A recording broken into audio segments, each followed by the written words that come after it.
Halo, selamat siang. Yang terhormat Bapak dosen dan juga teman-teman sekalian.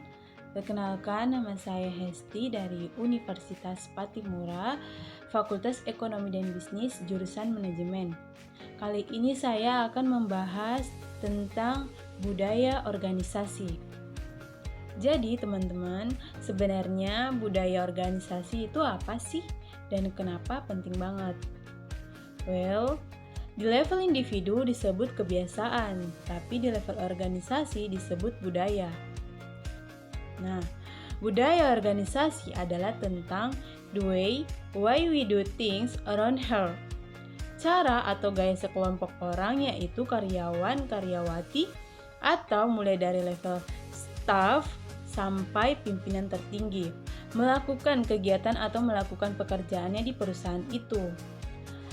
Contohnya, apakah semangat atau loyo, apakah rajin atau malas, dan apakah jujur atau tipu-tipu.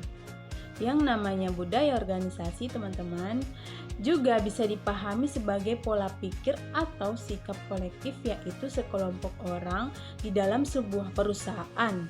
Apakah friendly, hostile, atau bermusuhan terhadap orang lain.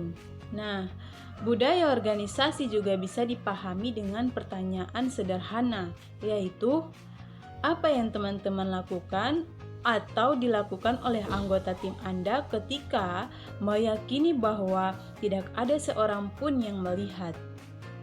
Karena kita tahu nih, mudah menjadi rajin ketika ada CCTV, mudah untuk menjadi jujur ketika ada banyak orang memperhatikan kita. Tetapi ketika kita yakin tidak ada orang yang melihat, apakah kita masih rajin atau kemudian tergoda menjadi malas? Apakah kita masih jujur atau kita tipu-tipu? Itu adalah budaya organisasi. Jadi ada 3 alasan mengapa budaya organisasi begitu penting dan memberikan dampak besar bagi kinerja bisnis dan profitabilitas sebuah perusahaan. Yang pertama, budaya organisasi menentukan kinerja dan retensi karyawan atau karyawati di perusahaan itu. Yang kedua, budaya organisasi menentukan pengalaman dan loyalitas konsumen, pelanggan, nasabah di perusahaan itu. Yang ketiga, budaya organisasi menentukan kinerja dan profitabilitas perusahaan. Jadi itulah sebab kenapa saya yakin sekali, oleh karena juga dibuktikan dengan berbagai hasil riset yang pernah dilakukan oleh berbagai lembaga, bahwa yang namanya budaya organisasi menjadi competitive advantage, menjadi keunggulan, dan setiap organisasi pimpinan perusahaan harus benar-benar memprioritaskan di dalam membangun budaya organisasinya masing-masing.